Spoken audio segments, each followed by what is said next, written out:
Hello everyone, welcome back. My name is Rajni Chaudhary and in this video lecture we will be studying protection schemes for feeders. The contents of this video will include the distribution system so that we get to know about the feeders, the types of feeders, radial feeder, parallel feeder and the ring main. Also, we will be describing the protection to the feeders with the help of the overcurrent relays and the directional relays.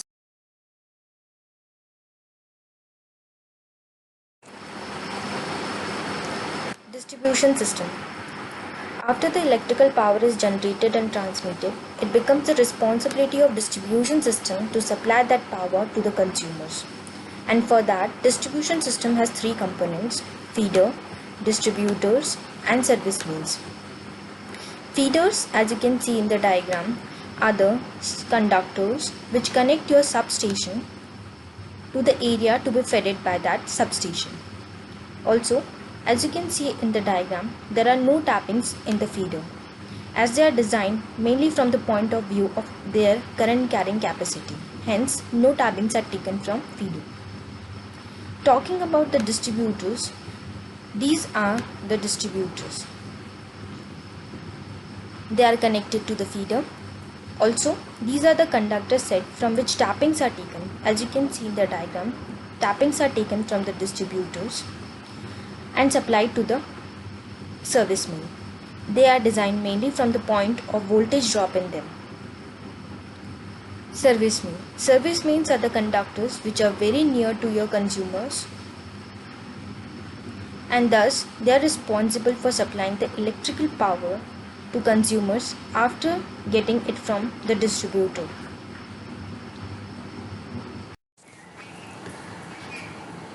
Types of feeder. There are basically three types of feeder: radial, parallel and ring main. In radial feeder, only one single feeder is used from source to load and therefore power flows in one direction only. This is the most economical feeder, but here the reliability is very least. In parallel feeder, two or more radial feeders are connected in parallel. Each feeder is having the capacity to supply the load, but since the feeders are connected in parallel, therefore the load is equally distributed among them. It is economical also and reliable too. Ring main. In this, a loop formation takes place to supply the power. This is the most complex among the three. Also, it is the most reliable among the three. Starting with radial feeder protection, as already discussed, the radial feeder has a single feeder and therefore the power flows in one direction only, that is from source to load. Such type of feeders can easily be protected using the overcurrent relays. Here, the definite time and the inverse time relays are used in radial feeder. As said, the radial feeder has only one feeder, therefore the radial feeder line is divided into various sections and each section is provided with a relay and circuit breaker.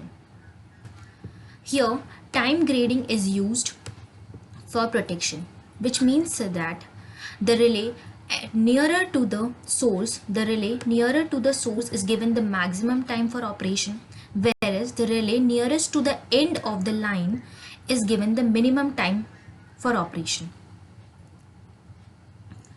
Such type of relay setting provided to the relays and circuit breaker is defined as the time grading setting of the overcurrent relays.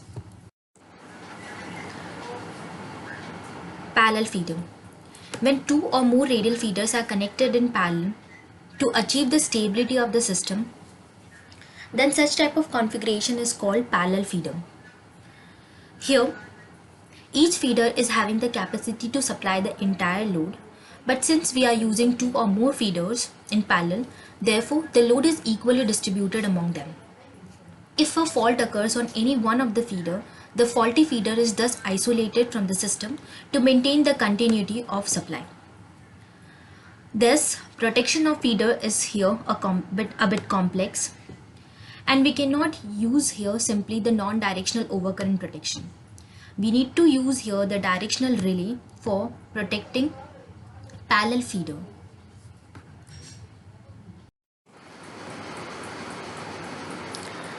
Let us understand the protection of parallel feeder using the directional relays. As you can see in the figure, the feeder 1 and feeder 2 are connected in parallel to each other. Therefore, the configuration of parallel feeder is achieved. Also, the sending substation is associated with the relay A and B, whereas the receiving substation is associated with the relay C and D. Your receiving substation can also be mentioned as load, and sending substation can also be mentioned as the source end.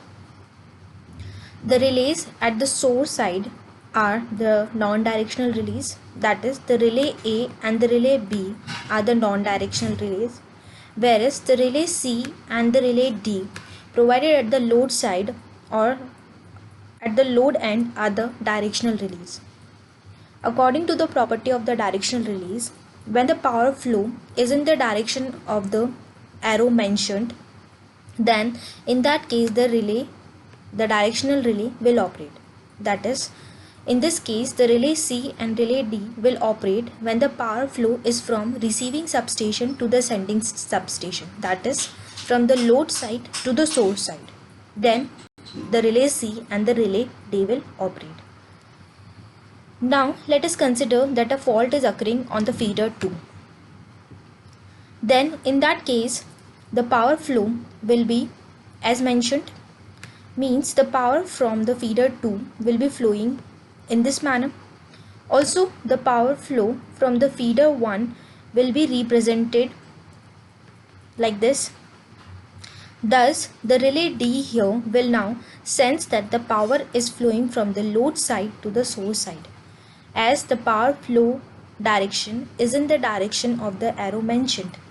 Thus this relay D will now operate and will trip the circuit breaker associated. Now once the relay D has operated and the circuit breaker D has tripped the connection, the relay will now then see that the power is now flowing nowhere.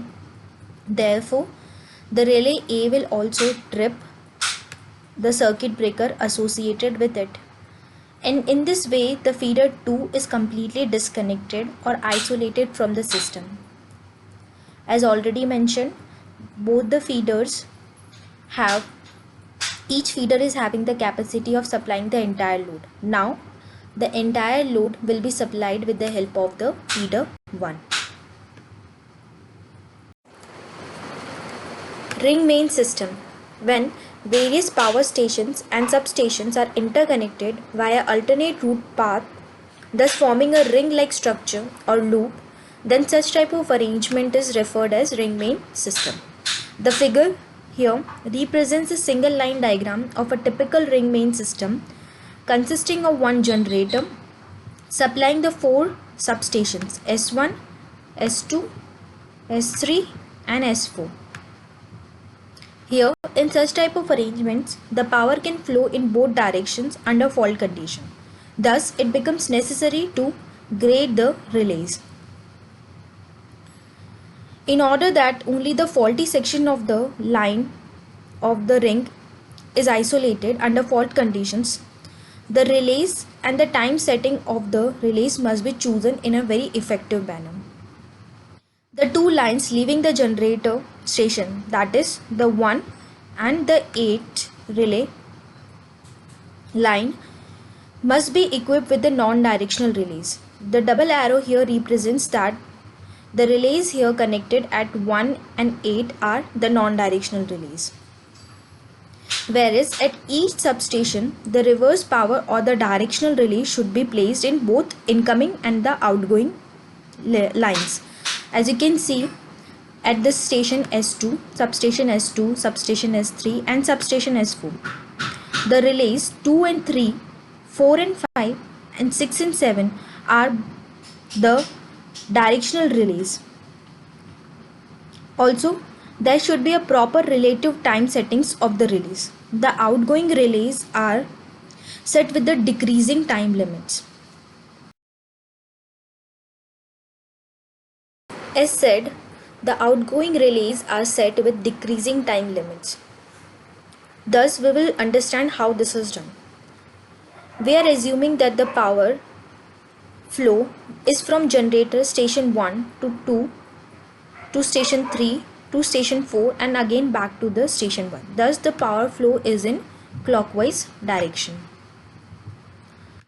Thus, the relay 2, relay 4, relay 6 and relay 8 will be termed as the incoming relays as the power is being fed to these relays. Whereas the relay 1, relay 3, relay 5 and relay 7 will be termed as the outgoing relay as the power is being withdrawn from these relays.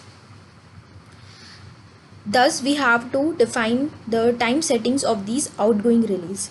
And as said, these relays will have their time setting in a decreasing manner. That is, the relay 1 will have 2-second time setting, whereas the relay 3 will have 1.5, relay 5 will have 1 second, and relay 7 will have 0.5 second. Thus, justified that the outgoing relays are having the time settings in a decreasing manner. Also, we can define the time settings of other relays when the power flow is considered from generator to substation 1 to substation 4 to substation 3 and to substation 2 and again back to the station 1 and generator. That is, the power here will be considered in anti-clockwise motion. Therefore, here in this case, the incoming relays will be 7, 5, 3 and 1. These are the relays in which the power is being fed, whereas the relays 8, 6, 4 and 2 will be our outgoing relays. Thus, we have to define the time setting in the decreasing way. Therefore, the relay 8 will have 2 seconds, relay 6 will have 1.5 second, relay 4 1 second and relay 2 0.5 second.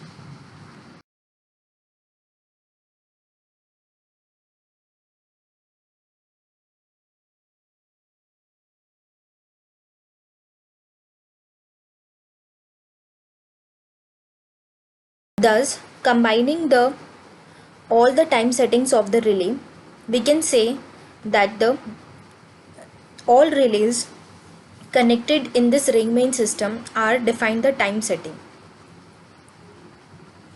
Either the power will be flowing in clockwise motion or the power will be flowing in the anti-clockwise motion.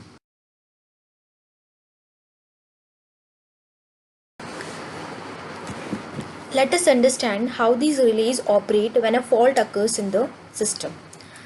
Consider a fault occurring between the station 1 and station 2 line, as you can see in the figure. Therefore, the power flow from the various stations will be in the following manner as represented by the blue lines. That is, a power will flow from station 1 to the fault, and in the similar way the power will be flowing from the station 1 to station 4 and to station 3 to station 2 and to the faulty section of the line. Therefore, in this, which relay should operate so that this S1 S2 line is disconnected? Here, considering for the relay 8 is your non-directional relay. Therefore, this relay will not operate for the power flowing from the station 1 to station 4. Relay 7 is your directional relay, but here the power flow direction is not in the direction of the arrow mentioned. Therefore, the relay 7 will also not operate. For relay 6, the direction of the power flow is in the direction of the arrow and therefore this relay should operate. But here the time setting is maximum as compared to the other ones. Therefore, this relay will also not operate now. For the relay 5, the direction of the power flowing is not matching the direction of arrow, therefore the relay 5 will not operate. For the relay 4, the direction of power is matching the direction of arrow, but here also the time setting is maximum as compared to the other relays. Therefore, this relay will not operate now. Also, for the relay 3rd, the direction of the power flow is not matching the given direction of arrow, therefore this relay will not operate. For the relay 2, the direction of power flowing is matching the direction of arrow. Also, the time setting here is least. Therefore, here when a fault is occurring between the section S1 and S2, the relay 2 will operate in this case. And now, once the relay 2 has operated and disconnected itself, the relay 1 will automatically disconnect itself so that the faulty section of the S1 S2 line is removed from the system.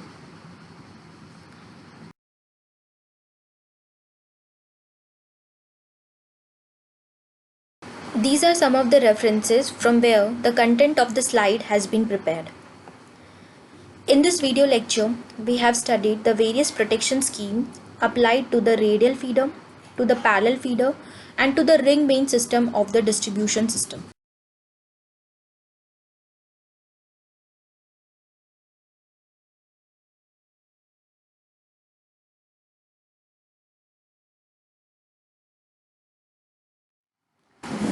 With this, we end here only. For more videos, stay connected and thank you.